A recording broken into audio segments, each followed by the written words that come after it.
Hi, I'm Manny Fitzsimmons. I'm your Washington Realtors legal hotline lawyer. Welcome back to our video series entitled DB's Wishlist. Greetings to you all. I'm Steve Thatcher, designated broker of TC Brokers in the beautiful town of Connell. And my DB wishlist question is about the agent's authority as they represent the firm. What exact express or implied authority do they have, and how can we better train them to know what they do and don't have the authority to do? Thanks. Appreciate it. Interesting question, Steve, and one we don't discuss often enough in the industry. Part of the answer comes from Washington law. Most of the answer comes from a firm's written office policies, and it's critically important that designated brokers spend time teaching those written office policies to brokers so that brokers have no excuse for not understanding the limits of their authority. Washington law says that a contract in an agency relationship with a consumer can only be formed by the firm.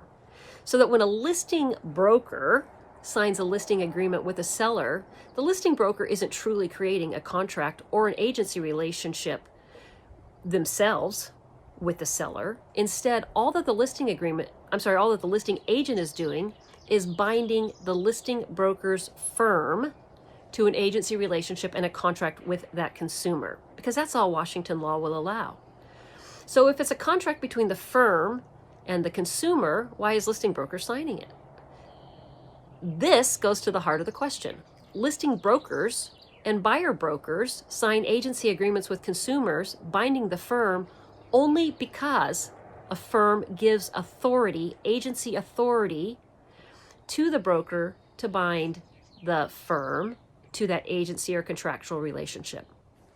For many firms, that's the limit of the authority given to a broker.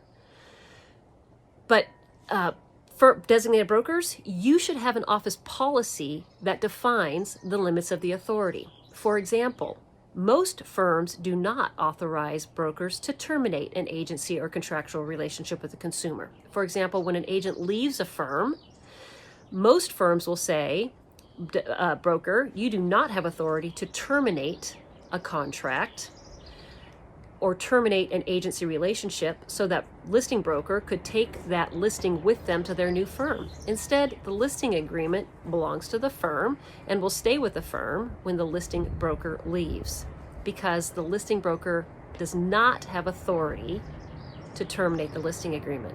Designated brokers put the limitations of the agent's authority in writing and talk about it.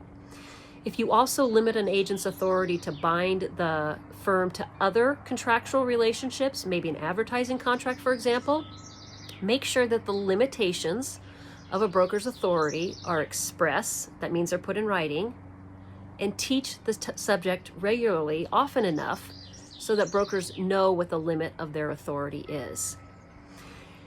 It's also important to think about the fact that with some MLSs, a firm can be obligated to pay disciplinary sanctions because of a broker's bad behavior.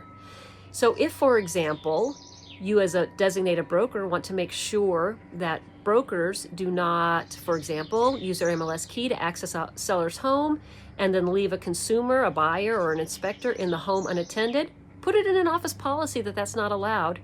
Granted, it's an MLS rule, and granted, it's indirectly a state law, but put it in your office policy and talk about it regularly so that brokers know that they do not have authority to engage in behavior that will obligate the firm to an MLS disciplinary fine. If you have questions on this subject or any other, send an email to me, legalhotline@warealtor.org. Thank you for being a Washington Realtors member.